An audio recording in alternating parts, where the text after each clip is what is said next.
اهلا وسهلا بيكم في الحلقه الثالثه من بودكاست روتكاست. النهارده معانا ضيف مميز جدا، الحقيقه انا استفدت منه على المستوى الشخصي بشكل كبير جدا، واعتقد ان الحلقه بتاع النهارده هتبقى حلقه مميزه جدا جدا نتكلم فيها عن توبكس كتير ادفانسد تكنيكال ليها علاقه بالفرونت اند، وان شاء الله تستفادوا. معانا باشمهندس احمد الالفي. اهلا بيك يا باشمهندس. اهلا بيك. اخبارك ايه؟ الحمد لله كله كويس. نورنا ومشرفنا يا باشمهندس. شرف ليا. ربنا يبارك في عمرك. شكرا. الله يكرمك. خلينا ندخل في الجد على طول. ايه المينيمم ريكويرمنتس اللي المفروض الديفلوبر يكون عارفها عشان يبدا يابلاي از فرونت اند ديفلوبر؟ يعني المفروض الفرونت اند ديفلوبر يكون عارف ايه عشان يبدا يقدم على شغل؟ طب ده حلو. خلينا نقول على شويه حاجات كده، بس خلينا نقول ان قاعده مفيش دايما لسته انت محتاج تبقى، يعني مفيش حاجه مثلا لسته كامله ممكن تبقى هي دي اللي محتاجينها علشان نقدر نقول الشخص قادر ان هو يقدم على شغل. يعني الليسته دي بتزيد وبتقل على حسب احتياج الشركه اللي انت رايحها.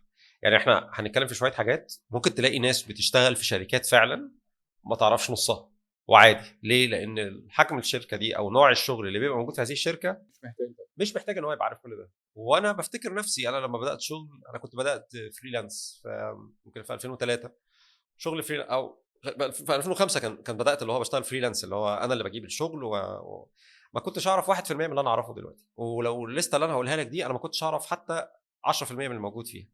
بس انا اتعلمت الحاجات المطلوبه في الوظيفه. يعني انا عادي فريلانس، انت الحكم في الفريلانس بيبقى دايما خلينا نقول اللي هو السعر اللي انت بتعرف تقدمه، الكواليتي بتاعت السيرفيس بتاعتك، الاحتياجات اللي عايزها في المشروع.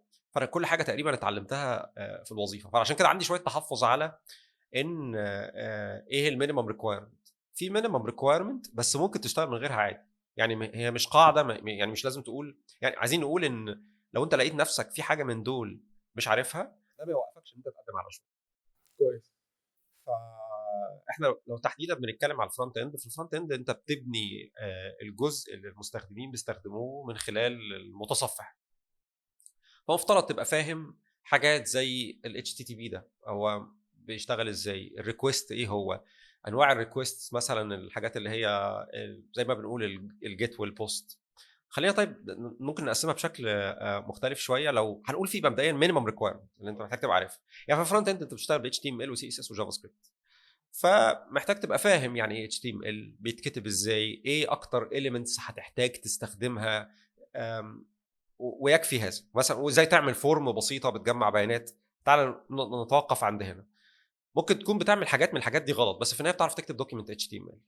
ممكن تبص بعد كده، تعال نبص على السي اس اس. في السي اس اس انت بتبني لاي اوتس، فمحتاج تبقى عارف بعض الحاجات زي مثلا فليكس بوكس بيشتغل ازاي، ازاي بتعمل باك جراوندز، البوكس موديل اصلا بتاع السي اس اس شكله عامل ازاي، البادنج، المارجن، الدايمنشنز بتاعت الاليمنتس بتتحسب ازاي. فدي هتسمح لك ان انت تعرف تعمل لاي اوت. طيب بعد كده تعالى نشوف الجزء اللي هو بتاع جافا سكريبت. هيبقى مطلوب منك ان انت تعمل شويه انتر اكتيفيتي في الصفحه، زي ان انت مثلا ممكن في انتر اكشن يحصل، مثلا يتطلب مثلا element يظهر مثلا او حاجه زي كده. فانت محتاج تبقى عارف بعض ايه مثلا دوم مانيبيوليشن ازاي. اصلا جافا سكريبت كلغه السنتكس بتاع، يعني طبعا يعني جوز وزاوت سين السنتكس بتاعتها بتتكتب ازاي، يعني ايه الكول باكس، الانهيرتنس في اللانجوج شغاله ازاي. هتتعامل بقى مع الصفحه، محتاج تبقى عارف شويه حاجات عن الدوم، الايفنت ليسنرز وما الى ذلك. يعني دول اللي يخلوك، مش هقول تشتغل، بس دول اللي يخلوك تعرف تعمل ويب بيج. تعال بقى نبص على الشغل. عشان تشتغل انت ممكن تلاقي نفسك الحاجات دي هتزيد شويه. يعني كبدايه مثلا معظم الاماكن في الوقت الحالي او معظم الشركات بتعتمد على فريم وركس للشغل، فهتلاقي نفسك محتاج بقى لو انت عرفت الاساسيات دي، يعني دي الحاجات اللي انت ذاكرتها، هتحتاج تزود معاهم فريم ورك زي مثلا رياكت او انجلر او فيو او وات ايفر. فهتلاقي نفسك محتاج تزود فريم ورك من الفريم وركس دول اللي انت تبقى عارف.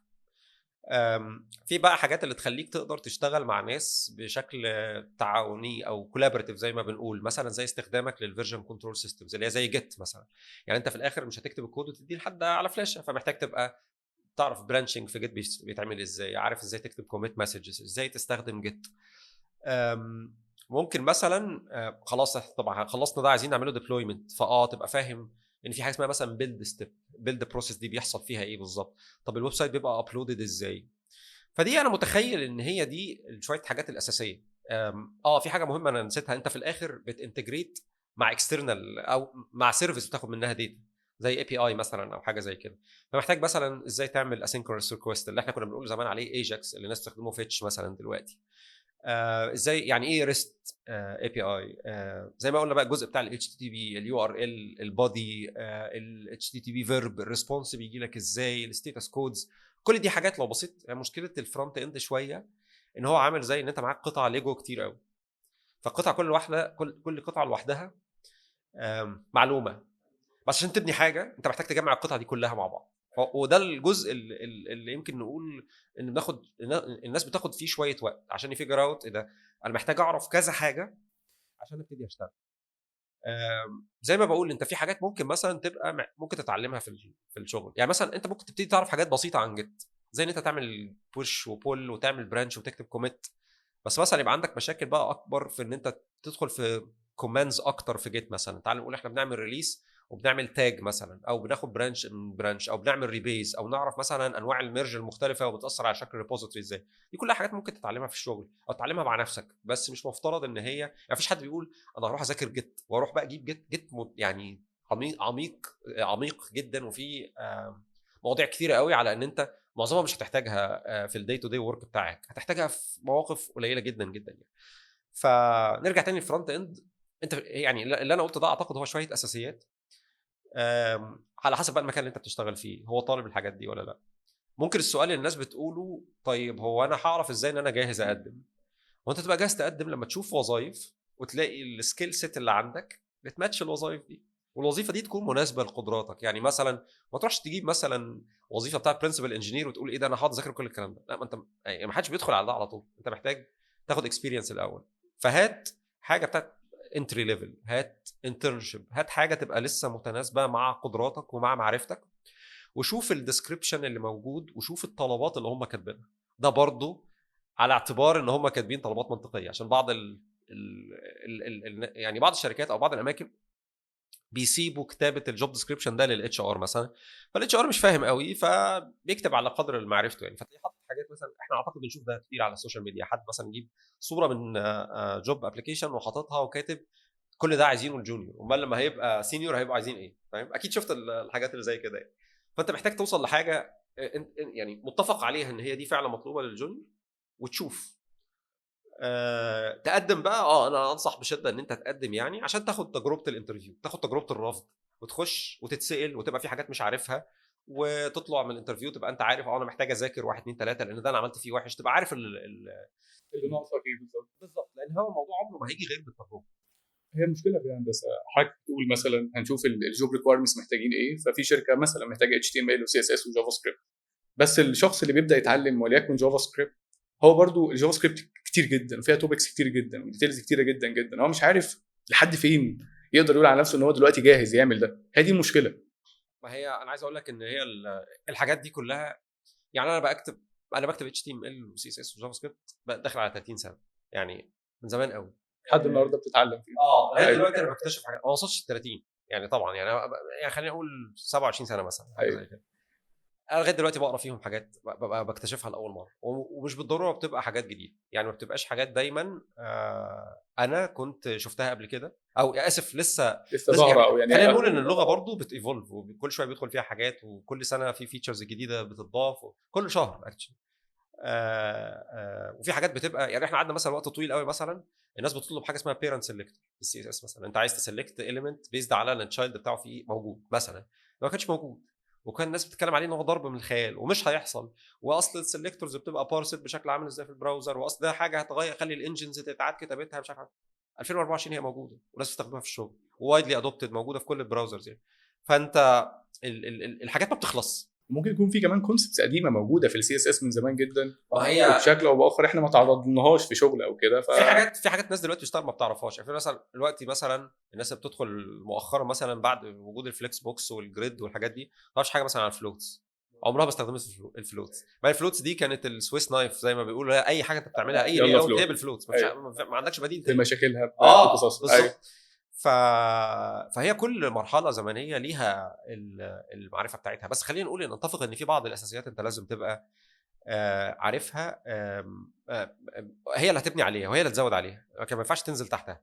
يعني انا متخيل مثلا في المارك اب انت محتاج تبقى عارف العناصر الشائعه، يعني ايه سيمانتك اتش تي ام ال، يعني ازاي اكتب فورم، وايه الحاجات اللي بتخليني الفورم دي لما اعملها سبمشن اقدر اطلع اكستراكتد داتا اوتوماتيكلي من فورم داتا اوبجكت مثلا يعني.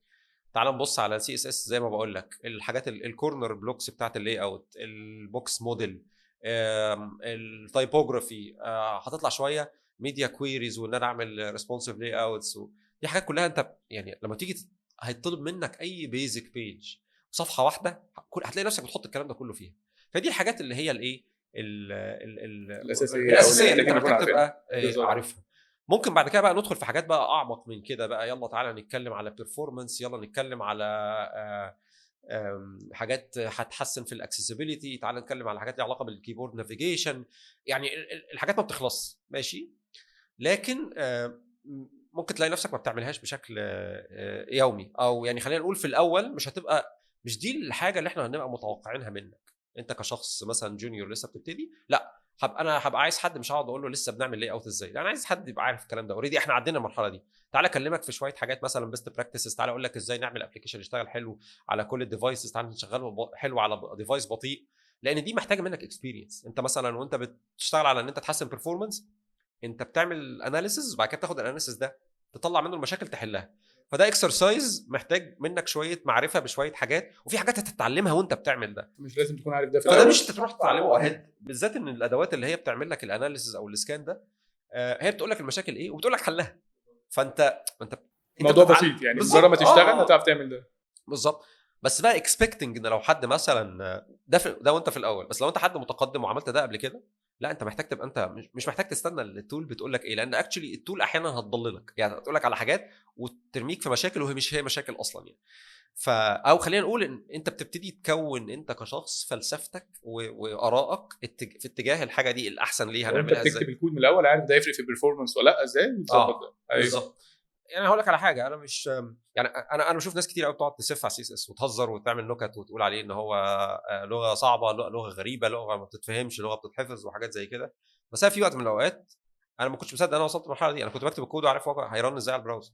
يعني انا مش محتاج ارنه في البراوزر، انا برنه في البراوزر كده كده عشان انا لازم اتست شغلي، بس انا بكتب انا عارف انا بعمل ايه. ده ما بيجيش غير بعد بقى كتير وانت بتعمله، او يعني ان انت بتبقى متمرس في الشغل ده اللي انت بتتوقعه من الناس اللي هي بتبقى ايه عندها خبرات طويله يعني، او ان هي بتبقى عملت الحاجه دي كذا مره فبقت عندها معرفه بالادوات والبيزكس والحاجات دي. فهو العلم ما بيخلصش يعني.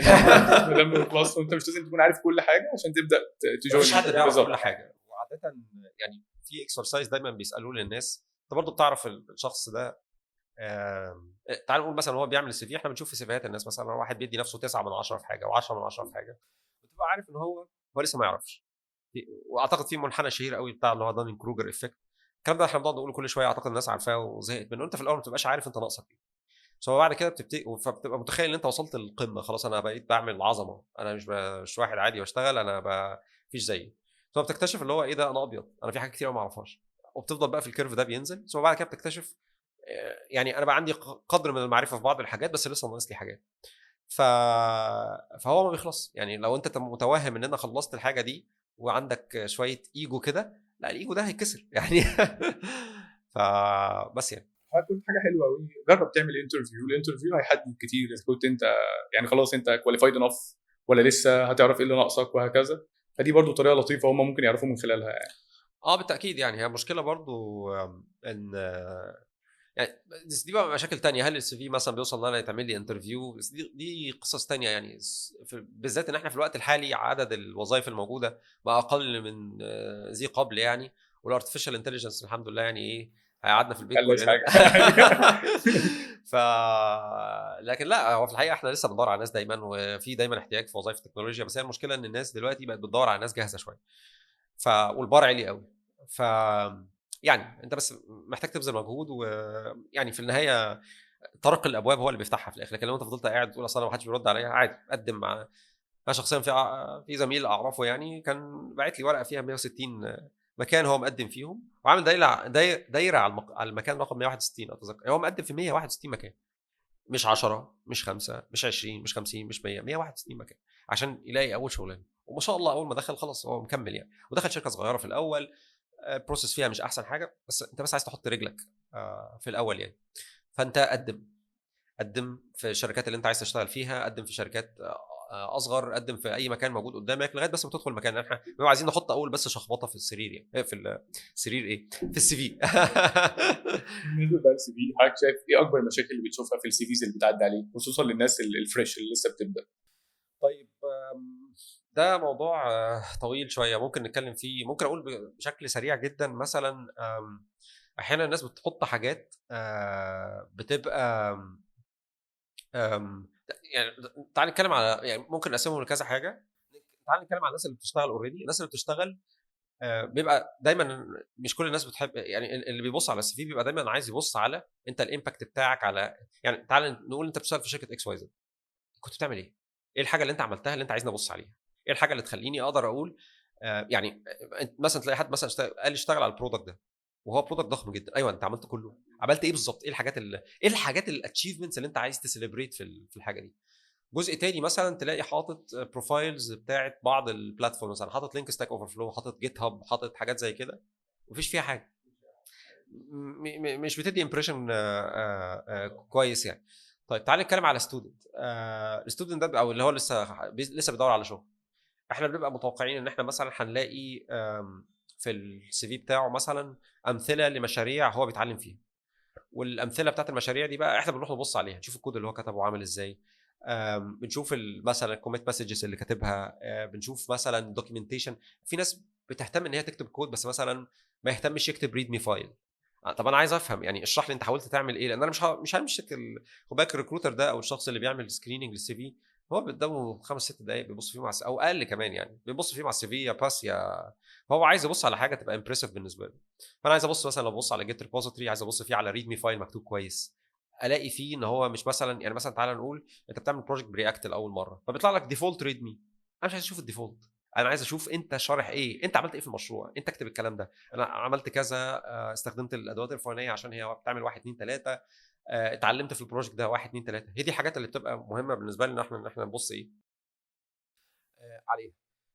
يعني فيري باد ساين اتليست بالنسبه لي، ممكن الناس تختلف، ان انا بلاقي حد مدي نفسه سكور مثلا ان هو 9 و10 و6 يعني بنبتعد عن حاجات زي كده. احنا ممكن نقول ان احنا بروفيشنت في حاجه معينه، او ممكن بروفيشنت دي برضو تبقى يعني عنيفه شويه. في ناس بتحط يعني اتذكر احد زملاء يعني كان بيبص على سي في بحد وهو كان كاتب ان هو اكسبرت ان جافا الفيرتشوال ماشين، فقال له انا معايا في التيم واحد بيشتغل، هو يعني من الناس اللي كونتريبيوتد في الجي في ام، هو مش على نفسه اكسبرت في الجي مش في ام. عارف اكسبرت اه بالظبط. بالظبط. ايوه. فكلمه اكسبرت دي، اكسبرت مش انت اللي بتقولها على نفسك، هي الاندستري هو او الناس اللي حواليك هي اللي بتقولها عليك، يعني مش انت اللي بتقولها.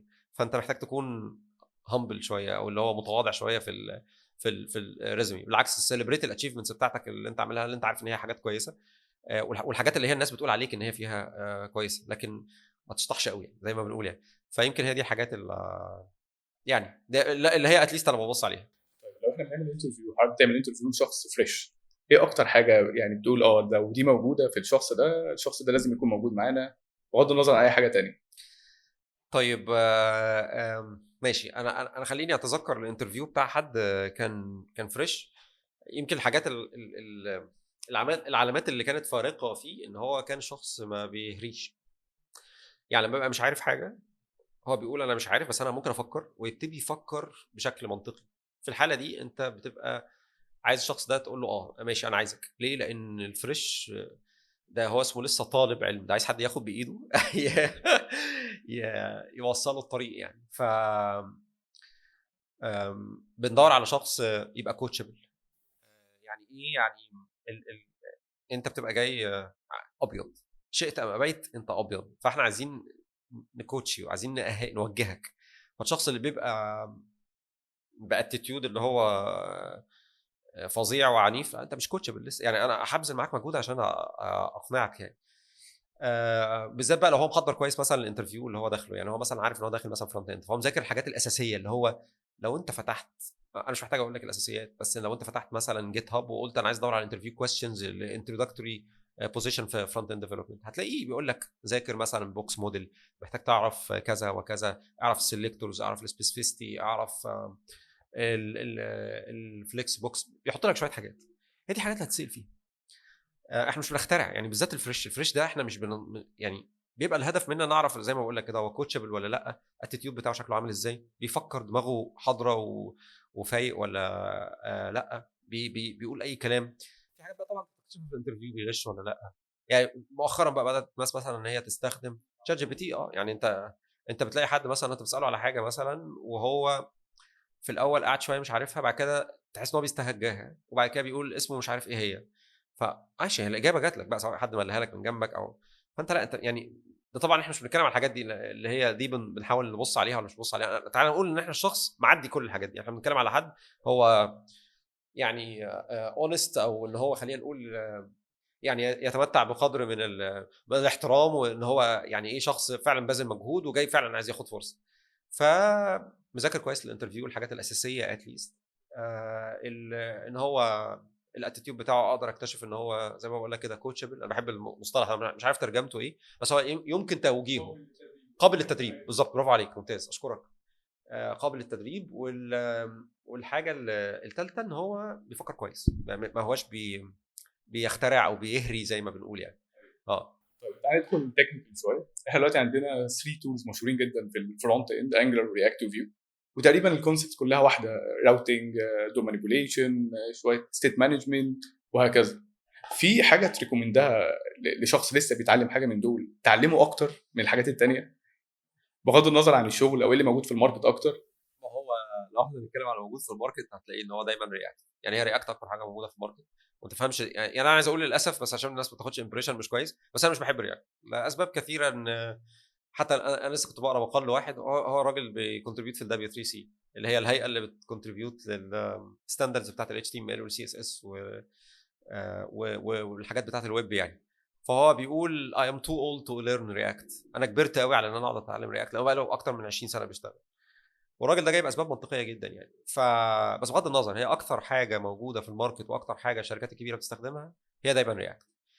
فانت لو انت عايز تبقى ضامن ان في فرص عمل اكتر ممكن تجي لك، ممكن هتلاقيها في رياكت.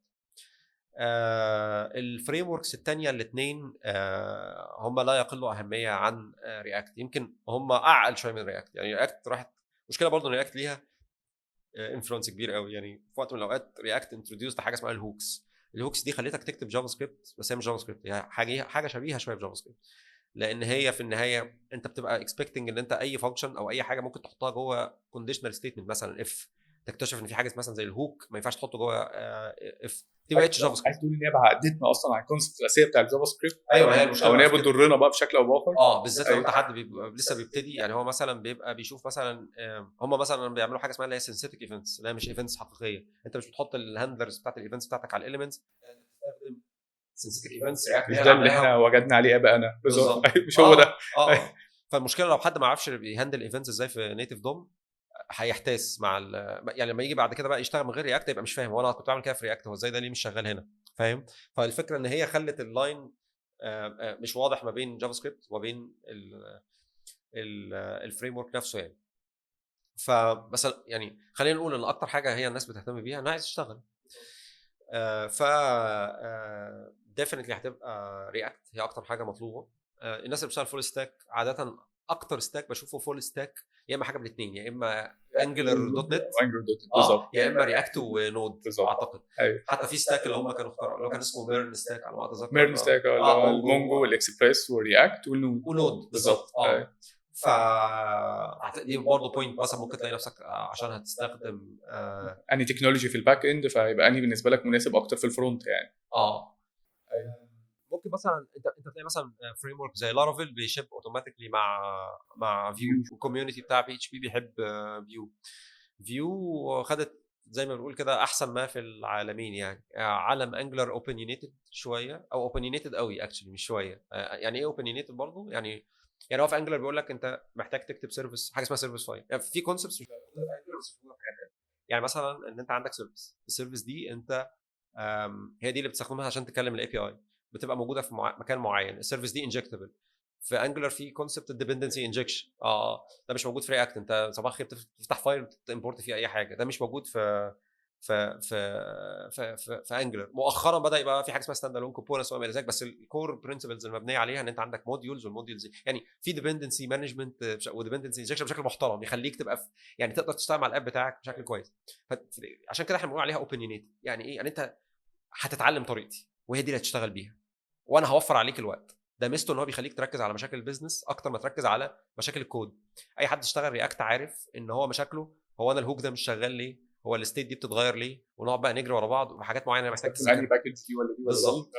مثلا الحاجات من الحاجات الكويسه مثلا جدا في انجلر ان فيها مجموعه من الباكجز انت ممكن تستخدمها، هي انجلر تيم هو اللي عاملها، او هي جزء من الكور بتاع انجلر. يعني مثلا عندك اللي هي الموديول بتاع الفورمز، ده اقوى موديول موجود في فورم في اي فرونت اند فريم ورك. يعني هو حقيقي الحاجات بتاعت الفورم بتاعت انجلر لا مثيل لها باي شكل من الاشكال، وممكن تخليك تعمل فيري كومبلكس فورمز بكود بريدكتبل قادر تعدل فيه بسهوله، قادر يعني اسهل بكتير من اي حاجه انت شفتها في رياكت. كتير جدا تبع رياكت بتعمل فورمز، بس مثلا كلها عك.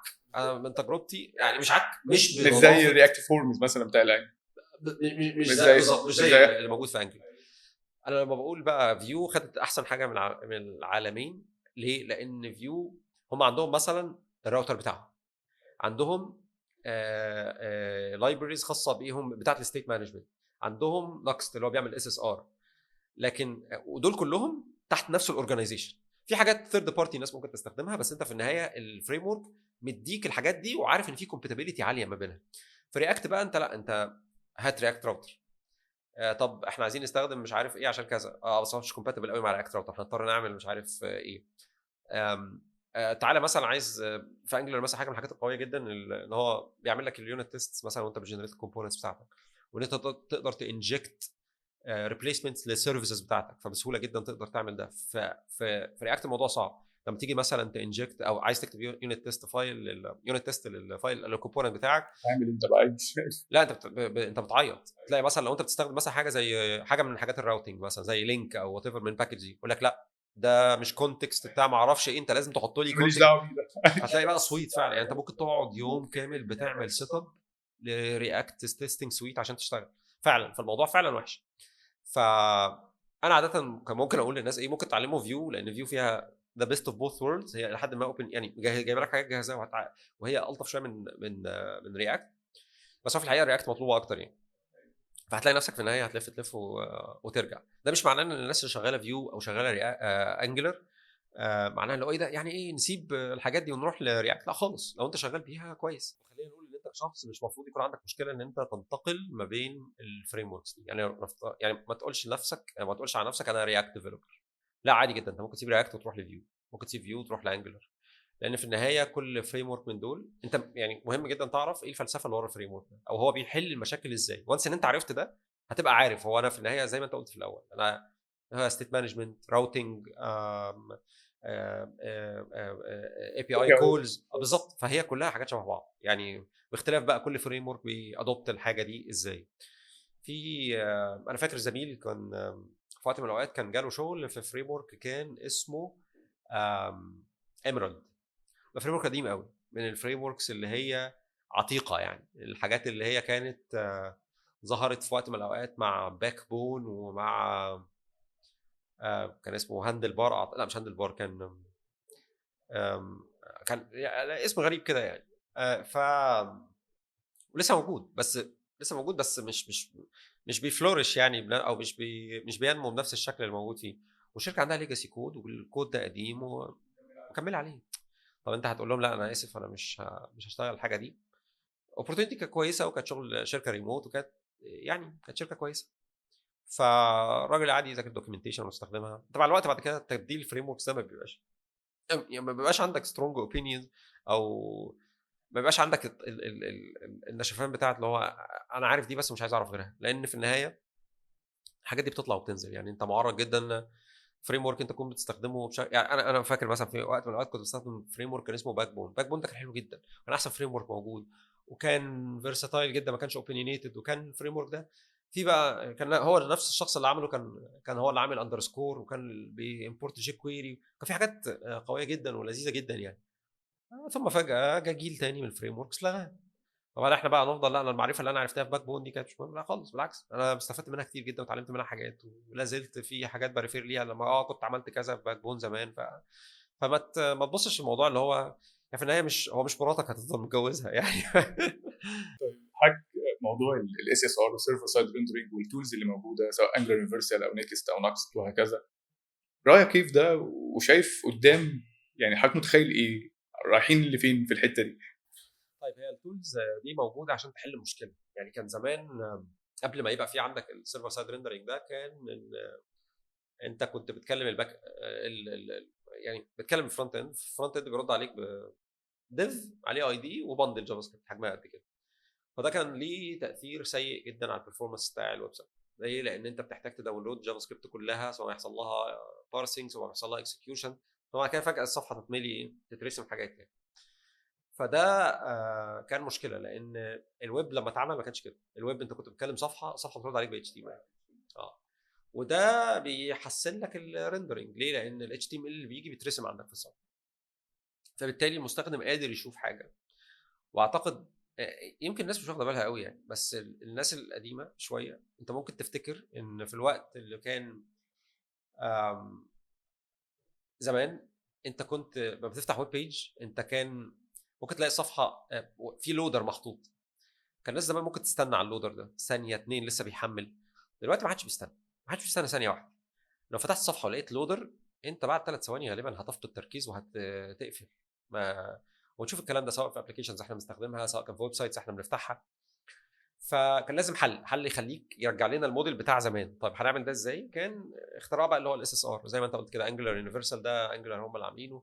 رياكت ما عملوش حاجه، ففي كوميونتي طلع بقى ريميكس ونكس ونكست جي اس. ثم جاء بعد كده فيو عملوا نقص مش بالترتيب ده بس يعني هي الفريم وركس دي. فالغرض منها ان هي لما تكلم انت السيرفر بيبقى عارف انت داخل من انهي راوت وبيقدر يفجر اوت انت عايز ال HTML شكله عامل ازاي. هو بيزيكلي بدل ما انت مثلا زمان كنت تخيل انت بتطلب بيتزا واللي بيجيب لك البيتزا دي بيقوم جايب لك كيس فيه عجينه وكيس فيه يعني التوبنج بتاع البيتزا اللي هو ولا كامل انت وبيرميها لك. أيوة. وبيجي او اكشلي بيبعت لك الشيف يقوم داخل عندك البيت عاملها لك. هو اختلف شويه. ده اللي هو السي اس ار اللي هو ده اللي هو كلاينت سايد بالظبط ريندرنج. اللي هو ده اللي هو كلاينت سايد ريندرنج ده اللي هو من غير اس اس ار لو انت بتستخدم رياكت ابلكيشن عادي جدا. وده على فكره ليه يوز كيسز يعني مش بالضروره. يعني لو بنعمل مثلا حاجه زي داشبوردز مثلا كلها ورا لوجن مش محتاجين نعملها سيرفر سايد ريندرنج لان السيرفر سايد ريندرنج مش بس الميزه بتاعته في البرفورمانس، لا هو ليه تاثير كمان على حاجه احنا بنقول عليها الاس اي او اللي هي السيرش انجن اوبتمايزيشن، تخلي الكرولنج بتاع الكونتنت احسن عشان الكونتنت بيبقى اوريدي بري ريندرد على سيرفر بالظبط بيرجع لي وبعدين عندك حاجات ثانيه. عندك كرولرز مثلا سيبك من الاس اي او بتاع السيرش انجن. مثلا انت لو خدت لينك لصفحه معموله برياكت مثلا رياكت ورحت حطيتها في فيسبوك بالظبط مش هتلاقي الميتا داتا مش هتلاقي الصوره مش هتلاقي التايتل ده هتلاقي صفحه فاضيه. هذه كل هذه الاسباب دي اتعمل الاس اس ار او السيرفر سايد ريندرنج. الاس اس ار شويه مختلف. هو بيجيب لك بيتزا جاهزه بس بيبعت لك معاها الطباخ برضه. ليه؟ لان هي لما بتجي لك هي مش انتراكتيف. يعني لو انت حاولت تدوس على حاجه فيها هو جاي لك اتش تي ام ال زي ما بنقول كده عليه انرت. او انرت يعني ايه؟ يعني خامل ما تقدرش تتعامل معاه. وفجاه الطباخ بيدخل لك وفي لحظه بيقوم مزود عليها انتراكتيفيتي او بيقوم مخليها بيتزا ممكن تستخدمها. ف ليها مشاكل برضه في البرفورمانس لان هي سوقت البرفورمانس لان خلت البرفورمانس اللي بيحصل على الكلاينت سايد يعني برضه انت محتاج جافا سكريبت عشان البيج تبقى انتراكتيف. العمليه بتاع الهايبريد بالظبط. واوقات ده بياخد وقت كبير قوي بالظبط لان نفس الكود بيكسكيوت على السيرفر بيروح يكسكيوته تاني على الكلاينت. هي الفكره في كده هندسه. ما هو ده برضه سمع الناحيه الثانيه في الاس اي او برضه ماشي بس ما هي بقى كلها تريد اوفس. يعني هو دايما ما هو الفكره ان هي دي مش دي الطريقه الوحيده. يعني في طرق تانية. يعني خلينا اديك مثلا في بقى مثلا بعد ما حصلت القصه دي وبقوا شغالين بيها جه حد تشالنج الكلام ده وقال يا جماعه طب احنا عايزين نعمل حاجه اسمها ايلاند اركتكتشر. فريم ورك مثلا زي استرو هو مش فريم ورك بس هو عباره عن مجموعه من تول سيتس كده انت بتقدر تبني بيها كونتنت بيزد ويب سايتس فيها اليمنتس انتراكتيف. ففكرت فيها الهيدر والفوتر بتوع الويب سايت هل دول فيهم اي انتراكتيفيتي ولا اي حاجه؟ انت بتعملهم مره تستخدمهم مره في العمر بالظبط. يعني بيبقى في حاجات انتراكتيف قليله قوي. يعني مثلا لو اليوزر عامل لوجن فساعتها في منيو خاص باليوزر عامل لوجن لكن بقيه المنيو ليه بقى المنيو ده ما ينفعش يبقى انتراكتيف قبل ما يعني في الهايدريشن. لا انا مش عايزك تعمل هايدريشن لحاجه زي كده، انا عايزها تجيلي اوريدي هايدريت. فمثلا فريم ورك زي استرو بيهندل حاجه زي كده. هم عاملين حاجه اسمها ايلاند اركتكتشر. ايلاند اركتكتشر ده اللي هو اركتكتشر الجزيره، اللي هو عندك الويب بيج هي كلها حاجات ستاتيك، وفي النص في مساحات او ايلاندز هي دي انتراكتيف، فدي اللي هيحصل عليها الهايدريشن. فبقى بيجي لك في الاول HTML جاهز وانتراكتيف، وحاجات تانية بتستريم ليها مارك اب، فده يقلل الوقت فده بتاع يقلل الوقت الهايدريشن، كتير ويخلي فبالتالي حاجه انتراكتيف. بالظبط. فده مثلا مثال. في فريم ورك تاني اسمه كويك.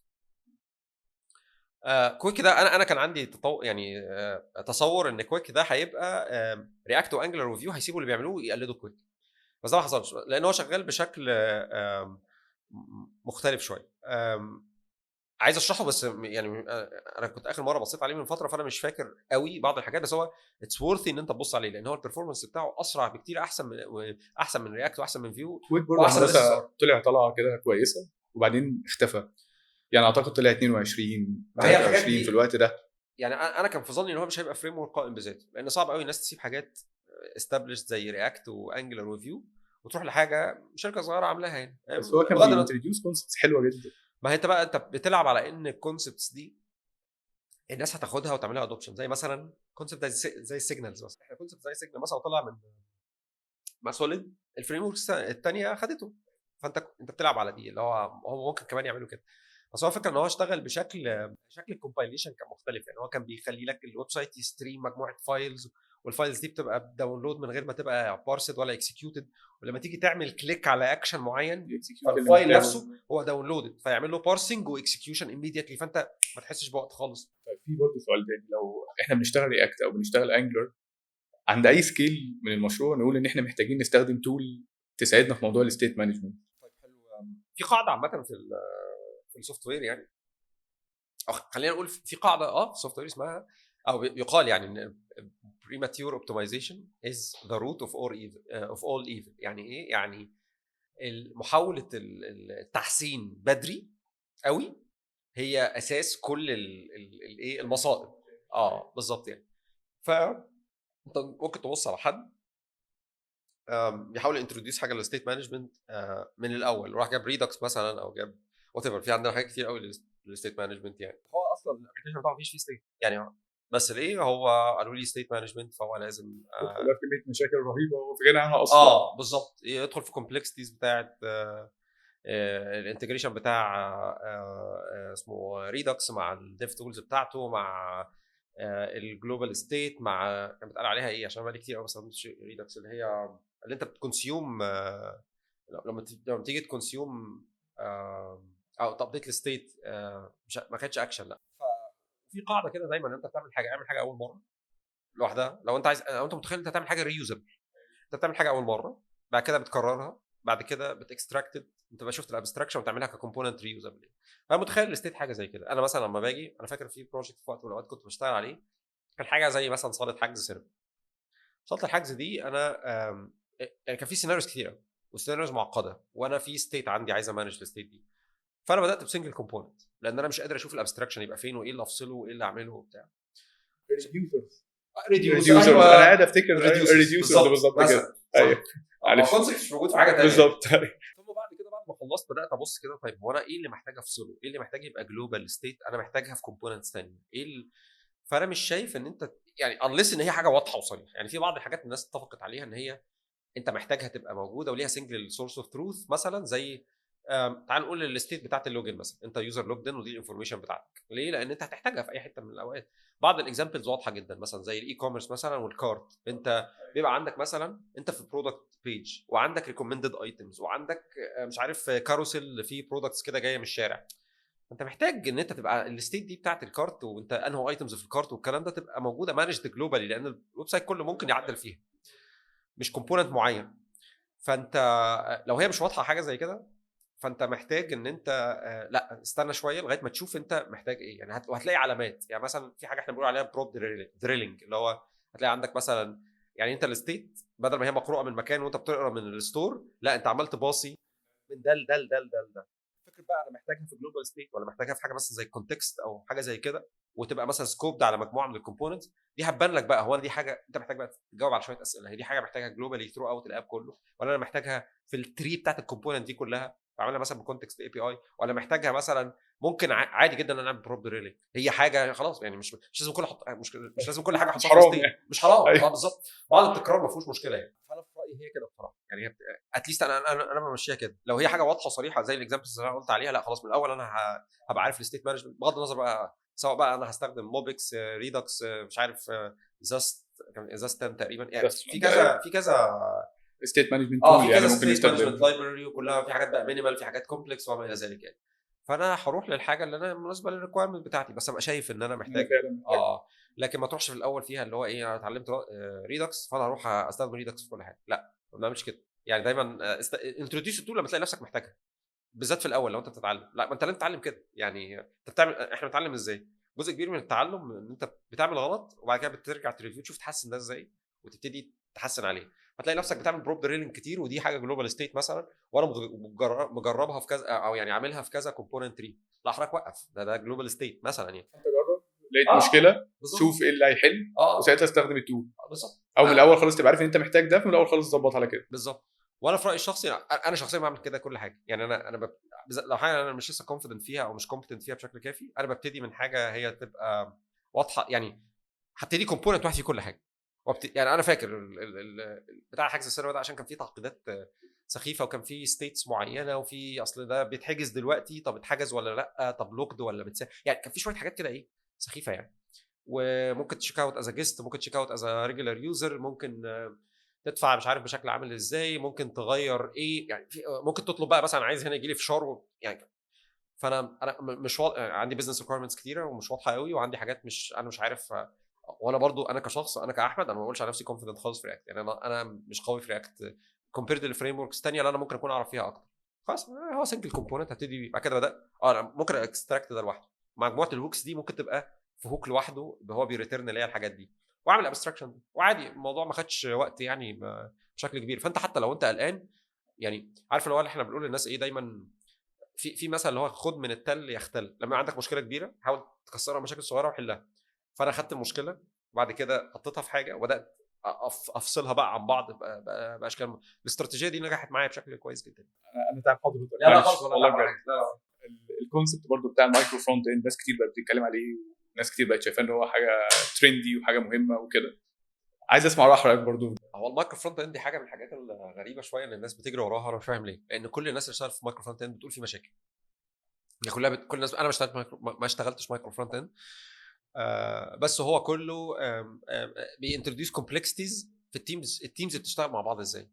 فهو انت محتاجه عند ثريشولد معين يعني. انت محتاجه عند ثريشولد في تيمز كبيره كتير مع بعض، وفي ريسبونسبيلتيز عند كل واحد، وعندك ابلكيشن انت مش عايز لما حد يعدل فيه حاجه كله يبقى ديبلوي، لا اجزاء معينه منه اللي تبقى ديبلوي. ده عشان يحصل محتاج اورجانيزيشنز بحجم ضخم، مش حجم الشركات اللي هي عاده احنا بنتكلم فيها ناس يعني. لو حد بيبتدي لا ما تبصش على المايكرو فرونت اند اصلا.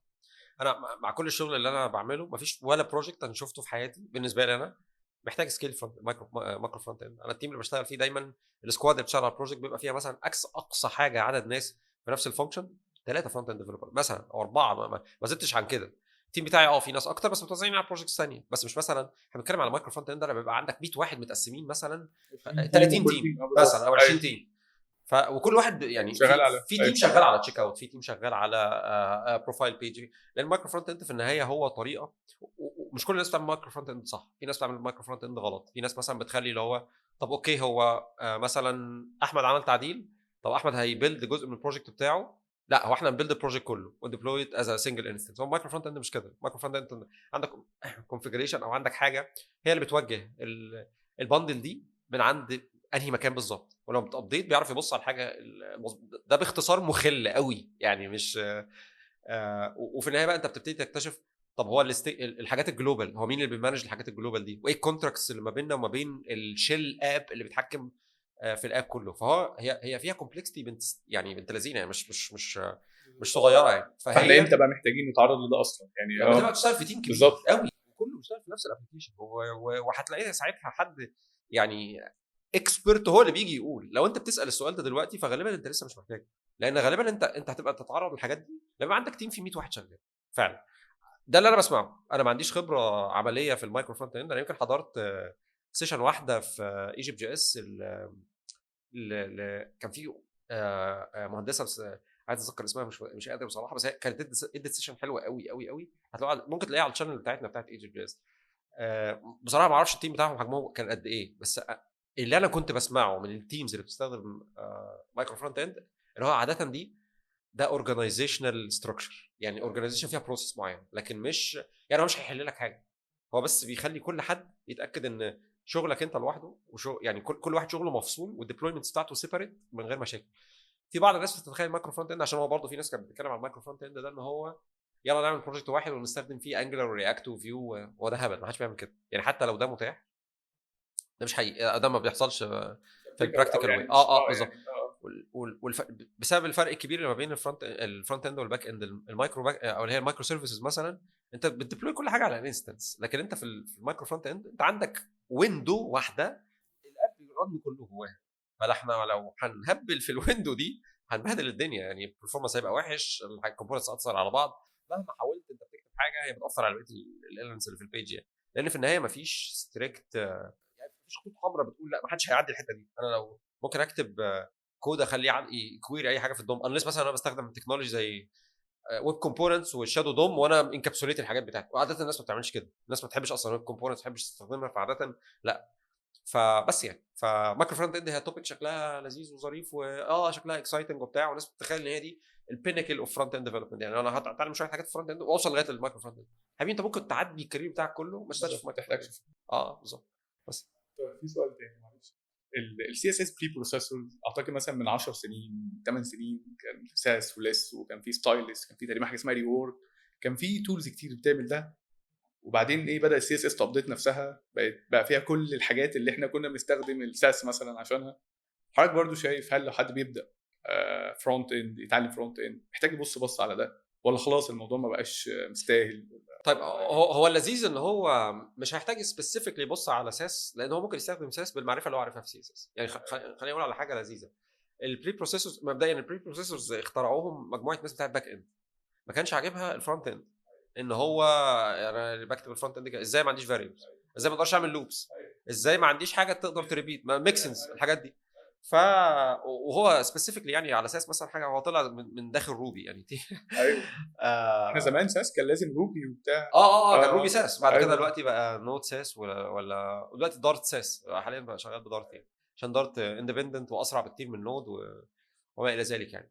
وخلينا نقول ان معظم الناس اللي كانت بتستخدم ساس كانوا بيستخدموا ساس عشان حاجه اسمها النستنج، لو انت تقدر تكتب سيلكتور وتنست سيلكتور جواه بدل ما تقعد تعيد. يعني مش مثلا تقول مثلا تعال نقول بادي ديف باراجراف، لا فاهمني اكيد انت عارف.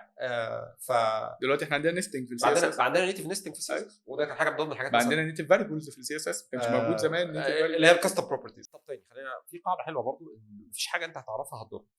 يعني لو انت دلوقتي رحت الشغل لقيت نفسك مش بتكتب ساس مش هتتضرر، لكن لو لقيت مثلا ان هو ايه ده احنا بنستخدم انجلر وفي ساس زي سي اس اس مع شويه اضافات، احتجت الاضافات دي بص عليها. لكن انا شخصيا مش هقول لحد روح ذاكر بقى ازاي تكتب ميكسنز والحاجات دي. انت نفسك لما تلاقي نفسك بتعمل ريبيتيشن هتروح تدور ازاي اكتب ميكسنز مثلا، فاهم ازاي؟ ف وانت زي ما انت قلت هو حاجات كتيره موجوده يعني زي ساس وستايلس ولس، بس معظم الحاجات دي استخدامها بقى اقل. بس في سيرفي بيحصل انيوالي اللي هو السي اس اس سيرفي. انا لسه حتى كنت ببص على النتائج بتاعته امبارح. ساس لا زال بيشتغل، في مشاريع كتير لا زالت بتستخدم ساس. اللي بعده على طول بقى خلاص ما بقاش لس ولا ستايلس ولا حاجه دي، بقى حاجه اسمها بوست بروسيسورز. لان هو ساس كان اسمها بوست بروسيسورز لان هي بتعتمد على ان انت بنعتبر ان انت بتكتب سي اس اس بعد كده بنعمل له، يعني هو بيبقى فاليد سي اس اس. يعني بري بروسيسورز هي فاميلي زي ساس ولس وستايلس. ده لو خدت الكود بتاعه مش هيشتغل في البراوزر. في حاجه ثانيه اسمها بوست بروسيسور. بوست بروسيسور هو بيعمل حاجه اللي احنا بنقول عليها زي سينتاكس ترانسفورميشن، اللي هو زي مثلا انت عارف بابل انت بتكتب مثلا زي زمان، لو انت كنت من زمان مثلا من 6 7 سنين كده كان مثلا مش كل البراوزرز فيها حاجه زي ارو فانكشن مثلا، فانت السينتاكس نفسها غلط. السينتاكس لو حطيتها في البراوزر هيرمي لك ايرور. طب احنا نعمل ايه؟ فبنجيب الترانسفورمر مثلا حاجه زي بابل بياخد دي ارو فانكشن. طب انا هعمل بايندنج اوتوماتيكلي وهستخدمها كبتاع واديك السنتكس الفاليد. نفس الكلام بروسيسور ده مثلا هو عنده شويه رول سيتس، هو دايما اب تو ديت بالحاجات اللي بتحصل مستقبلا في السي اس اس. يعني مثلا انا كنت بستخدم دايلوج اليمنت ده من زمان قوي، ايام ما كان لسه بيحتاج حاجه اسمها بوليفيل وبتاع وكده. فالبوليفيل دي مثلا او الدايلوج عشان تستخدمه انت بتدوس على زرار يفتح لك دايلوج او اللي هي المودل الناس بتقول عليه. عاده بيبقى في باك جراوند خفيفه قوي ورا. فالباك جراوند اللي ورا دي طيب احنا عشان نستايلت بنستخدم سيلكتور اسمها سودو سيلكتور اسمها باك دروب. فانت بتكتب الكولوم اللي هي زي نقطتين فوق بعض اثنين ورا بعض، بعد كده باك دروب زيها زي بيفور وافتر والحاجات دي، وبعد كده بتكتب باك جراوند هي ايه انت عايزها شكلها عامل ازاي. طيب بس البولي فيلز كانت لسه الاليمنت ده مش سبورتد، فالسيلكتور دي مش هتشتغل، فكان بيقوم عامل ديف ويديله كلاس اسمها باك دروب ويحطها ورا الايه الدايلوج نفسه. طيب هل انا بقى محتاج اكتب السيلكتور اسمه باك دروب بالكلاس نيم ولا اكتب الفيوتشر بروف سينتاكس؟ انا هكتب الفيوتشر بروف سينتاكس اللي هي الكولون سودو سيلكتور، وانت يا بوست بروسيسور عدي على الكود بتاعي وشيل لي دي وحطها كذا. طيب الفيتشر بقت سبورتد، شيل الترانسفورمر بقى كود فاليد. فانت بوست بروسيسورز بتسمح ليك بحاجات اساس ما بيعرفش يعملها، او بري بروسيسورز ما بتعرفش تعملها. مثلا في عندنا حاجه اسمها اللي هي اللوجيكال بروبرتيز والفاليو. اللوجيكال بروبرتيز اللي هو دايما انت لما كنت بتعمل ويب سايت مثلا دول لانجوج مثلا عربي وانجليزي، الانجليزي من الشمال لليمين، العربي من الشمال، فانت اللي اوت بتاعتك كل حاجه مثلا بتمشي بشكل معين في الانجليزي تيجي تعكسها في العربي. طيب هم عملوا حاجه اسمها اللوجيكال بروبرتيز. اللوجيكال بروبرتيز دي اللي هو بدل ما بتقول له انا عايز مثلا مارجن ليفت، لا بقى مثلا اسمه مارجن ان لاين ستارت. فان لاين دي تقصد هوريزونتال اكسس، ستارت ده لو عربي هيبتدي من اليمين، لو الانجليزي يبتدي من الشمال. طيب انا بستخدم بروسيسورز دي من وقت ما كانت مش سبورتد في ولا براوزر. طب ازاي؟ انا بكتب الحاجه دي وعندي بوست بروسيسور بيعدي على الفايل يبارس الفايل ويطلع لي تو فيرجنز اوتوماتيك ويقول لي ده بتاع العربي وده بتاع الانجليزي. انا مش محتاج اعمل حاجه. دلوقتي بقت هي سبورتد، مش دلوقتي، بقى لها فتره كتير كبيره مش قليله سبورتد. مش هقدر اقول لك التاريخ، بس هي سبورتد بقى لها وقت مش قليل، اكتر من 5 سنين. شيل الترانسفورمر، الكود بتاعك بقى فاليد، يعني انت كاتب الفيتشر سنتكس. فانا لو في حد هنصحه ان هو يبص على حاجه عشان يتعلم وعشان يبقى يعني باصص للحاجات الفيوتشرستك شويه، يبص على بوست بروسيسورز. ولو ان دلوقتي حتى الميزه ان البراوزرز ما بقتش، يعني انت لسه كنت بتقول السي اس اس بقى بيتطور بسرعه قوي. زمان السي اس اس ما كانش كده، يعني زمان السي اس اس كان بتقعد يلا يا جماعه الفيتشر دي مثلا بقى لها 5 سنين الناس بتجربها. لكن في الوقت الحالي لا، هي الفيتشر في خلال سنه كروم بيعمل منها فيرجن الناس بتجربه، وبتلاقي فايرفوكس بيقول انا كمان، سفاري بيتاخر شويه، بس في النهايه بقت جنرال افيلابيلتي في خلال سنه.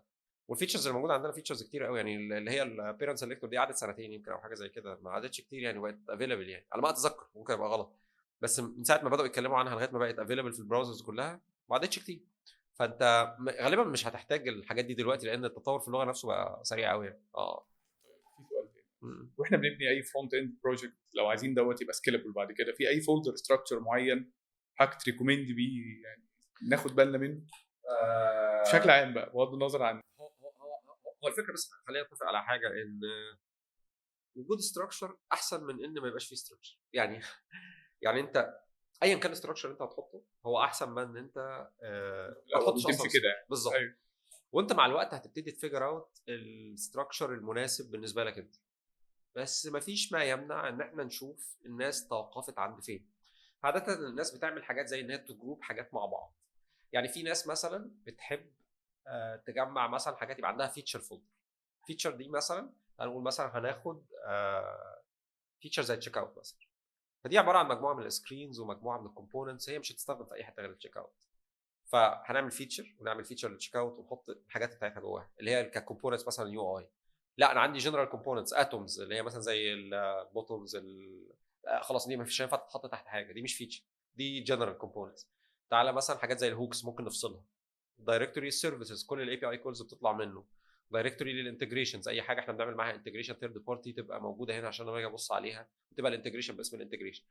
فهو صعب ان انا اشرح لك مثلا تصور في بعض الفريم وركس بتحط عليك ستراكشر مثلا زي انجلر مثلا ولو ان انت الاستراكشر ده ممكن تغيره، بس انجلر مثلا اللذيذ فيه ان انت هو عندك موديولز، والموديول دي هي كل موديول بيبقى في مجموعه السيرفيسز بتاعته، في مجموعه الكومبوننتس بتاعته، في مجموعه البايبس وما الى ذلك. يعني هو بينفورس عليك ستراكشر. اهم حاجه بس يبقى عندك ستراكشر احسن ما يبقاش عندك ستراكشر، وتبقى عارف الريكومندد ستراكشر من الفريم ورك ده لو هم عندهم حاجه زي كده. يعني نيكست مثلا هم عندهم their own recommended structure تمشي عليه، فما تخترعوش، لان الناس كلها اللي هتبقى بتشتغل بنكست مثلا هتبقى عارفه الاستراكشر ده وبتمشي عليه. لكن انا متخيل بس ان انت كل فتره كده ادي نفسك، بالذات لما المشروع يبتدي يكبر يعني، ادي نفسك لحظه وبص انت بتبتدي تعرف ان الاستراكشر بتاعك كويس ولا مش كويس، بناء على لو الحاجه اللي انت عايزها اللي انت عايز تروح لها بتعرف تروح لها بسهوله ولا لا. يعني اول ما تفتح البروجكت انا داخل اعدل في حاجه، لو انا قعدت افتكر هي دي كانت فين واقعد ابتدي احداث، يبقى عندك مشكله في الاستراكشر مش واضح او مش دوكيومنت او البروجكت بقى كبير قوي محتاج ريفيزيت. دلوقتي مؤخرا ظهر عندنا تول اسمها تيلويند، واخده ماركت شير بشكل كبير وعامله شغل كويس، فمحتاج حضرتك تتكلم معانا كده عنها اكتر يعني. ماشي. هو تيل ويند الكلام اللي انا هقوله ده يعني كلها اراء شخصيه يعني، بس هو تيل ويند بيأدي كويس جدا في الحاجات اللي محتاجه ديزاين سيستم، لان هو بيخلي الناس طيب خلينا نرجع نقول الاختراع اصلا تيل ويند حصل ليه. انت عندك مشكله كبيره قوي في فكره ان انت تخترع مسميات. بمعنى ايه؟ ان في مقوله شهيره قوي في بيقول لك في الكمبيوتر ساينس في اصعب حاجتين هم كاش انفاليديشن وان انت تسمي فاريبل. فانت في السي اس اس دايما بتكتب سيلكتور او بتكتب كلاس هتسمي بيها الحاجه دي، وعاده لو كود بيس بيبقى ابتدي يكبر البيردن بتاع ان انت تفتكر اسم الكلاس ده كان عامل ازاي بيبقى صعب شويه، بيبقى تقيل قوي على الشخص. ف في اختراعات عملوها عشان يحلوا المشاكل دي. ف عملوا من ضمن الحاجات مثلا حاجات زي اللي هي الميثودولوجيز اللي الناس بتسمي بيها. فخلينا نقول مثلا بعض الميثودولوجيز زي اللي هي بيم، سماكس، انفيرتد تراينجل، سي اس اس. اتحط شويه حاجات عشان تسهل القصه بتاعت التسميه دي والستراكشر بتاع الحاجات دي. وجت بعد كده ناس اخترعت قال لك لا احنا سيبك من التسميه، احنا هنعمل اللي هي سي اس اس ام جي اس وهنخليك تكتب السي اس اس في جافا سكريبت وتعمل له امبورت. كانت حاجه يعني من اقذر الحاجات اللي اتعملت في البشريه في تاريخ الفرونت اند يعني. فجاء حد بعد كده قال لك طب خلاص انا مش هخليك تكتب كلاس نيمز سبيسيفيك للكومبوننتس، انا هخليك تكتب مجموعه، هي الفريم ورك عباره عن يوتيليتي فانكشن يوتيليتي كلاس نيمز كلها وانت تقعد تكتب. فبقيت يعني انا ما بحبوش، انا بتسالني عليه انا شخصيا انا ما بحبش استخدمه. لكن هو الغرض منه الاساسي يحل مشكله التسميه. ففي ناس بتلاقي ان هي مور برودكتيف بيه، فيبتدي هو بقى الفكره ان هو بيبتدي ايه بيكتب المارك اب وبعد كده يبتدي بقى يحط كلاس نيمز زي ما هو عايز. مثلا يعني انا دلوقتي مثلا انا عايز الويدث بتاع الاليمنت ده مثلا 50%، فهو كاتب كلاس دبليو داش هاف او 50 او مش متاكد بالظبط يعني. فبعد كده مثلا انا عايز اللاين هايت بتاعه كذا، فبيكتب كلاس معينه. انا عايز الباك جراوند بتاعتها اللي هي معينه، انا عايز البادنج يبقى بايكوال فاليو معين. فعادة انا بشوف الناس بتستخدمه في المشاريع اللي هي بتفولو ديزاين سيستم او فيها داشبوردز او فيها حاجات زي كده. هي دي الحاجات اكتر اللي هي فيها نوع من الريبيتيشن الى حد ما، اللي هو في ديزاين سيستم او جايد لاينز احنا بنرجع عليها يعني. انا شخصيا ما بحبوش لان انا بعرف اكتب سي اس اس كويس، فانا مش وما عنديش مشكله في التسميه. وفي استراتيجيز لما بتحط الاستراتيجيز بتاعت التسميه صح بتريحك جدا والتيم يعني. في ناس انا كنت بقول يعني او كنت بتحدث بهذا الشكل في وقت من الاوقات، كان في ناس بتقول لي اصل انت ما اشتغلتش في بروجكت مثلا في اكتر من شخص بيكونتريبيوت في سي اس اس. ففي الحقيقه انا اشتغلت في مشاريع فيها اكتر من شخص، يعني ممكن 3 4 ديفلوبرز بيكتبوا سي اس اس مع بعض، والدنيا كانت بتبقى حلوه از لونج از ان احنا ماشيين على هذا الاستراكشر. بس هو بيتطلب من الديفلوبرز يبقى عندهم نوع من الديسيبلين او الالتزام ان هو القواعد اللي احنا حاطينها يمشوا عليها. وفي ناس بتقول لك يا عم وانا التزم ليه؟ بستخدم يوتيليتي فانكشنز وهو بيحل بين حقيقي يعني عند ناس كتير قوي بيحل بين. بس انا شخصيا مش بستسيغه مش بحبه يعني. بالذات بقى تبص على الالم تلاقي فاهم كلاس نيمز مثلا انت محتاج ميموري 90 بوصه عشان تجيب الكلاس نيمز من اولها لاخرها يعني ممكن نقعد نعمل ميمز وكوميكس على تيل ويند للصبح يعني. انا شخصيا مش بحبه وانا عارف ناس ممكن تختلف معايا بشكل كبير من ده. بس هو في النهايه زي مثلا انت ممكن تكون بتحب القهوه، انا بحب الشاي كده. هو تول موجوده قويه حلت مشكله ممكن ما تبقاش تستخدمها لو انت مش عايز. مشكلتها برضو الادوبشن بتاعها شويه في الاول.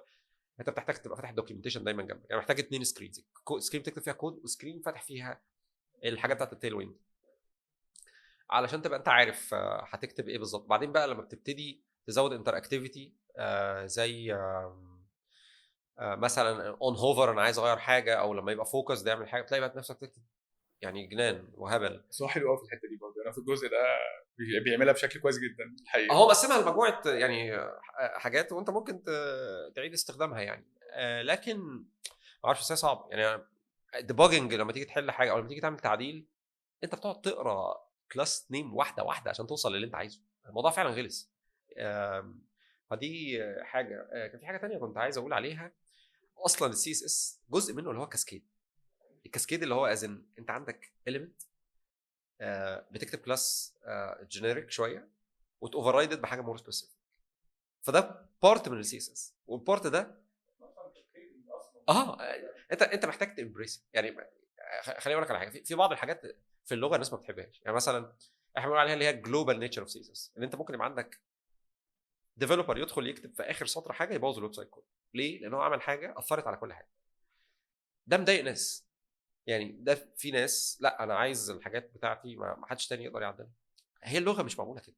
هي اللغه معموله ان هي تبقى يعني فيها هذه الفلكسبيتي. مؤخرا بقى في شويه حاجات تقدر تخليك تشتغل احسن شويه. يعني في حاجه اسمها سي اس اس لايرز دلوقتي. في عندك وهو تقريبا ترم مبني او يعني بينتروديوس الكونسيبت ده بشكل كويس قوي، كونسيبت اللايرز. بص خليني اقول لك على حاجه. لا، اللايرز كونسبت تاني. اللايرز انت يعني انت في عندنا كونسبت اللي هو بتاع السبيسيفيستي في السي اس اس، اللي هو انت زي ما انت عارف انت عندك الاي دي بيوفر رايد الكلاس، بيوفر رايد التاج نيم، بيوفر رايد الجينيريك سيلكتور. لا، انت باللايرز انت بتحدد اللايرز بترتيب معين، واللاير اللي بتيجي فوق بتوفر رايد اللي قبله. فانت لو عندك اليمنت باي دي، ممكن اليمنت بكلاس يعمل اوفر رايد. ليه؟ لان اللاير دي واخده يعني سبايد او يعني ويت اكتر بالظبط. في ففي حاجات هم بدأوا يعملوها علشان الناس، عشان وانت بتعدل انت بتعدل في لاير معين. لكن مش بالضروره ان يعني ده ما يخلكش تكره اللغه او تكره او تحاول تريزيست. فهو قال لك لا خلاص، انا مش عايز الكاسكيد، ومش عايز الجنرال نيتشر بتاعت السي اس اس. انا يوتيليتي كلاس. خلاص يعني انت مش عايز تهارنس الباور دي يعني. مش عايز ايه. دي قوه رهيبه جدا معموله لك، انت مش عايز تستخدمها، خلاص حقك يعني. ما خلاص يعني، ما هو تيل ويند معمول عشان يحل لك المشكله دي، انت مش عايزها، اتس فاين. ده رايي انا الشخصي. ده رايي اللي هو مش ملزم لحد، لان طبعا انا اللي انا بقوله ده هو تلاقي مثلا نص الشركات او اكتر. يعني احنا اكوردنج للسي اس اس سيرفي الاخير 75% من الناس اللي كانت ريسبوندنت للسيرفيز قالوا بيستخدموا تيل ويند. فهل انا بفهم اكتر لا اله منهم؟ الا الله. لا، انا مش بالضروره بفهم اكتر منهم، بس انت في مرحله ما ثرو اوت الكارير بتاعك في حياتك انت بيبقى عندك ارائك الشخصيه اللي انت عادي جدا انا هقف ادافع عنها، لان يعني انا مقتنع جدا بده. ده مش معناه ان التول وحشه برضه. خلينا نفرق ان انا مش بقول التول وحشه. ده مش معناه بقول لك ما تتعلمهاش، بالعكس اتعلمها. اتعلمها، اعرف الحاجات الكويسه اللي بتحلها، اتعلمها، اعرف الحاجات الوحشه اللي بتنتروديوسها او اللي بتقدمها لك في المشروع، عشان بعد كده تيجي انت بعد كده وانت بتاخد قرار تبقى انت عارف انت قرارك مبني على ايه. انا استخدمت ده علشان 1 2 3، ما استخدمتوش عشان ما كانش عاجبني في كذا كذا كذا بس. موضوع البرفورمانس ناخد بالنا ازاي من موضوع البرفورمانس من الاول خالص واحنا بنكتب الكود بتاعنا؟ طيب خلينا نقول ان البرفورمانس حاجه من الحاجات اللي هي ما بقتش يعني دايما للاسف البرفورمانس بتبص عليه اللي هو بعد ما خلصنا كل حاجه تعالوا نبص على البرفورمانس، وهو في الحقيقه ما بيبقاش كده. يعني هو البرفورمانس ده المفروض جوز هاندز اون هاند، هاندز باي هاند مع اللي انت شغال عليه. يعني انت دلوقتي في مايلستون بتطلع فيتشر او بتطلع ريليز، محتاج تبص على البرفورمانس حتى لو احنا لسه ما طلعناش لايف. محتاج تبقى الاول خالص انت بتكتب الكود عارف ده هيأثر ولا لا. بالظبط. في حاجات بقى هو الناس برضو بتبص على البرفورمانس على اساس ان انت هو كود. لا، هو اكشلي هو كل حاجه في البرفورمانس. يعني مثلا وانت تعال اقول لك على حاجه. انت مثلا واحنا بنكتب وانت بتعمل ابلكيشن برياكت مثلا، وتعالى نقول مفيش اس اس ار، هو ابلكيشن برياكت. فالابلكيشن اللي برياكت ده هو انت بتكتب شويه كود تعمله بيلد. طب هو الكود ده احنا نديله لليوزر ازاي؟ في براوزر صح؟ يعني هو هيعمله داونلود نحطه على حاجه. تعال نقول هنستخدم دوكر مثلا.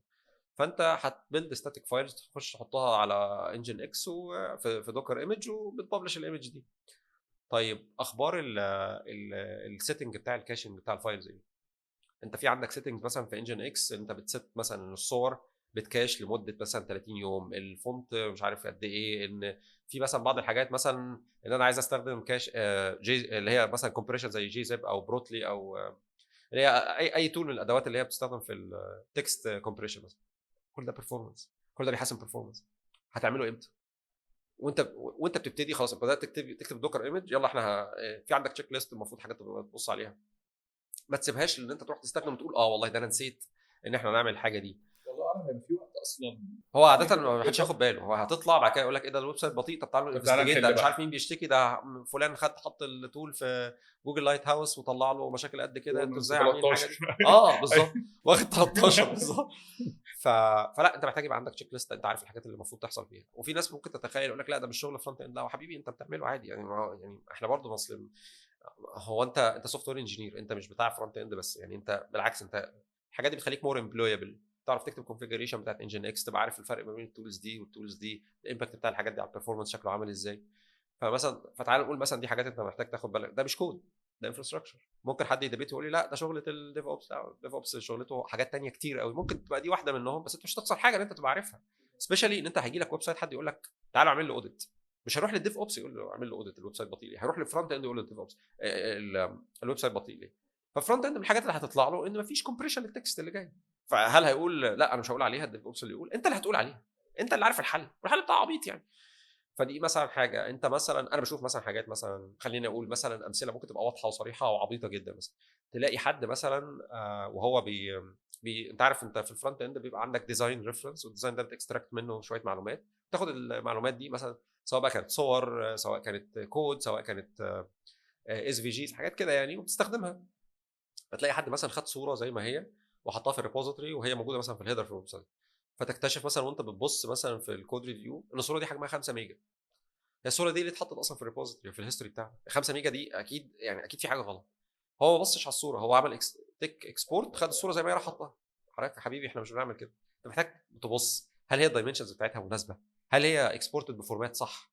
تلاقي حد مثلا خد صوره طلعها اس في جي، وتكتشف ان الصوره اصلا باينري مش اس في جي، فتلاقي انت عندك اس في جي امبيدد جواها بيس 64 انكودد ايمج. طب يا حبيبي انت زودت الصوره من 30 ل 60% من الحجم بتاعها. ما كل دي حاجات انت محتاج تاخد بالك منها. ده احنا كده ما دخلناش لسه في الحاجات بتاعت الكود، لان انت تاخد بالك مثلا حاجات بقى اللي هي واضحه وصريحه، مثلا زي لو انت مثلا بتعمل حاجه جوه لوب وعندك مساحه ان انت تريتيرن بدري لما تخلص، مش لازم تستنى اللوب ما تخلص، ان انت تعمل اكتر نستد لوبس جوه بعض، ان انت تبقى حاجات مثلا سبيسيفيك للدوم، انت بتكريت اليمنتس وبتعمل لها خلينا نقول اللي هي ايه عمال تمانيبيوليت الدوم ورا بعض. انت في الحقيقه انت ممكن اللي انت تعمله ان انت يبقى عندك دوكيمنت فراجمنت وتحط فيها، بعد كده تقوم واخد الفراجمنت دي واحده تحطها بدل ما تقعد طول الوقت تعدل. دي كلها براكتس انت المفروض تكون بتاخد بالك منها. بس اكتر حاجه ليها امباكت بجد اللي انا بشوفها يعني موضوع الصور ده، لان هو بيتنسي ومحدش بياخد باله منه. هو بيبقى بالنسبه له هو بياخد صوره بيقوم راميها في قلب الويب سايت وبيقول خلاص. يعني هو دايما بيقول لك الصوره ب 1000 كلمه، انا يعني احنا عندنا الصوره ب 1000 كيلو بايت فدي حاجه من الحاجات اللي هي الناس ما بتبصش عليها يعني، او بشكل مش بتديها الاهتمام الكافي يعني. وهي حاجه من الحاجات اصلا اللي هي احنا بنشوف ده في كود ريفيو. حبيبي احنا بنبص على الكود ريفيو، بنبص على الحاجات دي ونشوف انت فعلا الحاجات دي ممكن تبقى اوبتمايزد ازاي. لو خد الصوره مثلا ما عملهاش اوريدي، مثلا انت في عندك بعض التولز زي اللي هي اوبتي بينج، جي بي جي ترانس، لا في مجموعه من الكمبريسورز كده اللي هو بيعملوا لوسلس كومبريشن، اللي هو بيخليك ما تفقدش اي حاجه من الصوره، ولكن بيخليك تفقد ميتا داتا فبيصغر لك حجم الصوره. فتلاقي مثلا هو لا ما عملتهاش ليه؟ ليه بتدخلها في الهيستوري بتاع الجيت؟ الموضوع سهل وبسيط. ايه موضوع الموضوع سهل سهل ويفرق معاك كتير. يفرق معاك جدا جدا. ايوه اعملها بهوك يا اخي، سي اس اس هوك، جيت هوك قبل ما او اعملها مانيوال. انا شخصيا بعملهم مانيوال. انا ببقى انترستد اشوف هو الترانسفورميشن حصل ازاي، لان انا محتاج اشوف قبل وبعد عشان ابقى اقدر ايه ابقى شايف بالظبط. أيوة. ده كود انا بحطه ناس هتستخدمه، أيوة. مش كود انا اسف، ده ريسورس انا بحطه ناس هتستخدمه وهيبقى ديبلويد، الكاستمرز هيعملوا له داونلود. فمحتاج ادي شويه اهتمام لحاجه زي كده يعني. في بقى بعد كده بعض الحاجات اللي هو انت محتاج بقى تميجر الحاجات اللي هي بتاعت اللي هي مثلا اللي هي الكور ويب فايتلز اللي هي لارجست كونتنتفول بيج. هو كل شويه بتغيره بس هتلاقي حاجات اللي هي لارجست كونتنتفول بيج، تايم تو فيرست انتراكتيف، تايم تو انتراكتيف، مثلا تايم تو فيرست بايت.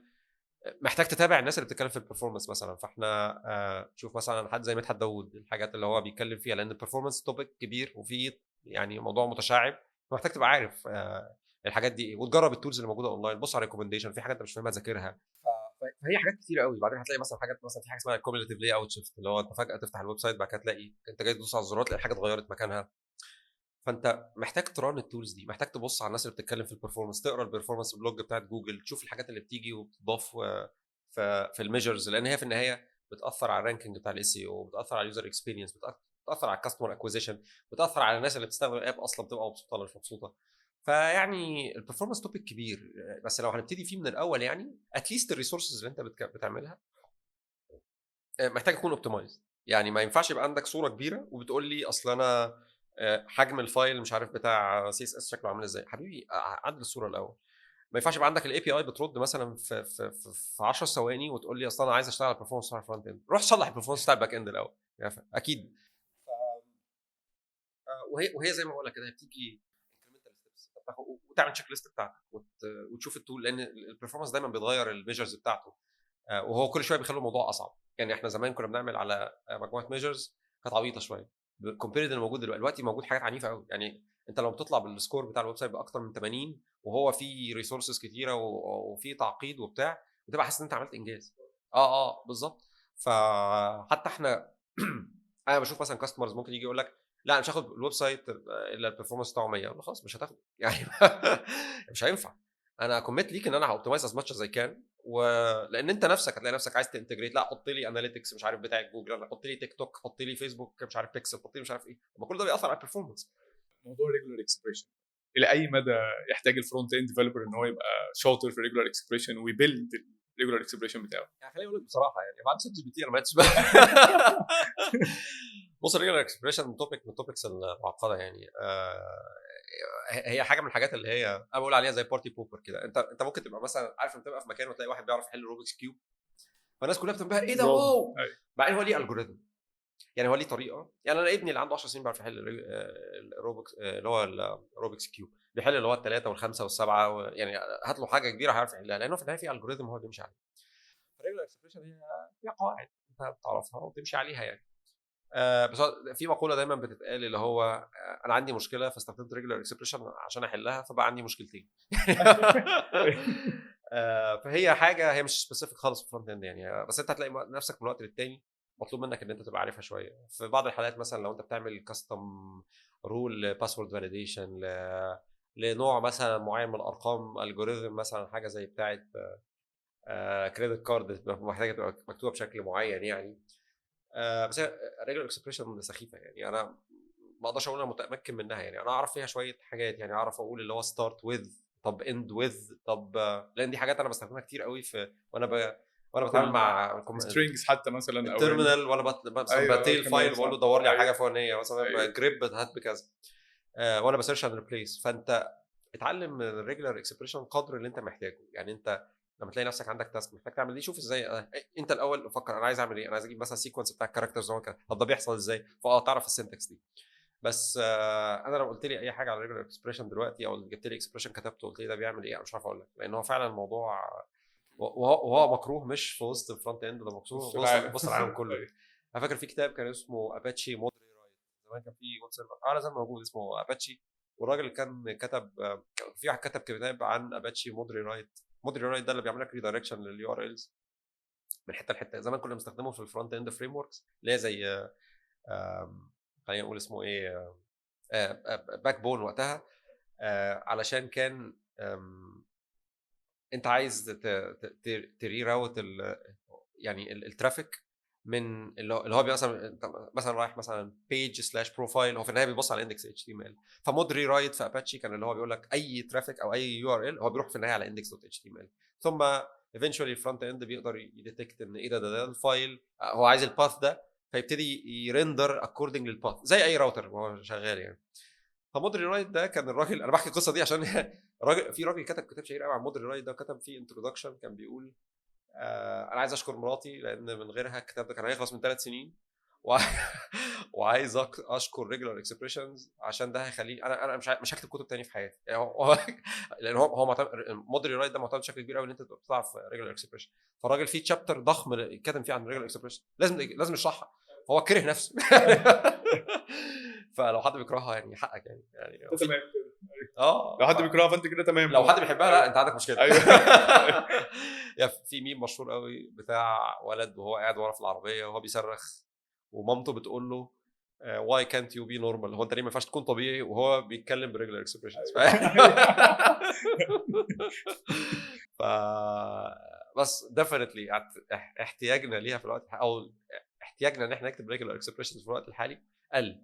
عاده الناس دلوقتي بقى بتستخدم شات جي بي تي. شات جي بي تي حلو قوي لو انت اديت له ريجولار اكسبريشن وقلت له اشرح لي دي بتعمل ايه، هتلاقيها. لا قبل كده اعتقد كان في لايبرز كتير قوي للريجولار اكسبريشن في يعني كان في اكزامبلز ناس بتحطها، او كنت تلاقي سؤال مثلا على ستاك اوفر فلو 50 واحد بيحاول يجاوب، وفي بقى حد يقول لك خد بالك اصل مش عارف دي فيها ريفرس دي دوس مش عارف ايه، لو اديتها سترينج طويله فاقول لك لا خد دي احسن، وانت فاهم يا جماعه يعني هات اي حاجه شغاله.